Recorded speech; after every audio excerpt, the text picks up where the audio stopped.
আমি মোহাম্মদ রফিকুল ইসলাম, উপসহকারী কৃষি অফিসার, ইউসুফপুর ইউনিয়নে কর্মরত আছি।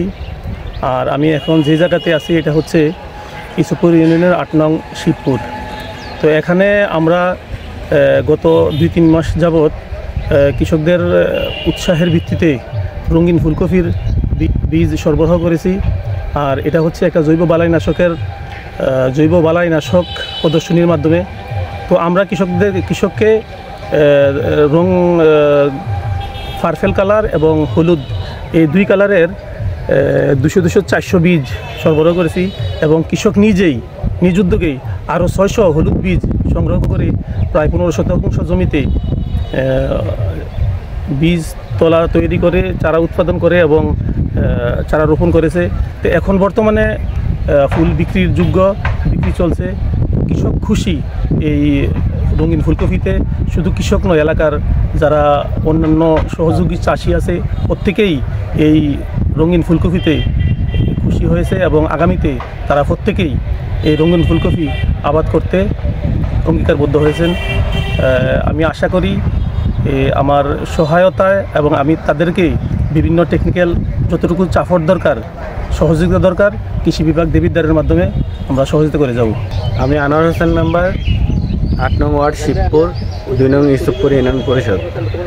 এইখানে যেই শঙ্কর জাতের বাংলাদেশ সরকার জননেত্রী শেখ হাসিনার নেতৃত্বে এই দেশকে কৃষি সমৃদ্ধ করার লক্ষ্যে নতুন নতুন বিভিন্ন জাতের টমেটো, কপি, ফুলকপি এগুলা উদ্ভাবন হচ্ছে, সেই অনুযায়ী আমরা দেখলাম যে দুইটা জাত উদ্ভাবিত হয়েছে। সেটা হচ্ছে একটা হচ্ছে বেগুনি কালারের ফুলকপি এবং হলুদ কালার।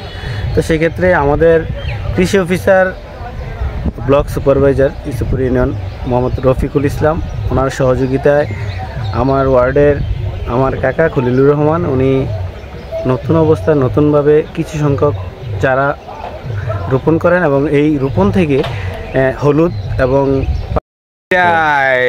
শুরু চেষ্টা চালাইছি রফিকের মাধ্যমে। অফিসার যে সরকারি অফিসার পিয়ন রফিকের সাথে, তো এটা আমার বলায় খোঁজ পাইছিল যে এটা ঢাকাতে এই কবিটা আছে। এই কবিটা আসার পরে এরপরে গত বছর থেকে শুরু করছে। এবার রফিকে ইয়া এই হলুদ দিছে ১৫০ দানা আর গোলাপি দিছে ১৫০ দানা। এটা দেওয়ার পরে আবার আমার ছেলে আনাইছে এই ৬০০ দানা ২০০০ টাকা দান আইছে। শতক জায়গা আমি এবার রিসার্চ করছি আর কি। এখন আপাতত যে ব্যস্ত আছেন কত করে পার পিস ব্যস্ত আছেন কি? ৩০-৪০। তো ওই দামটা তো পাইতেছেন না? না, দাম পাইতেছেন। এটা তো ওই ১০০ টাকা, কিন্তু খরচটা বেশি। ১০০ টাকা কেজি পাইলো তাইলে আমার জান থাকলো।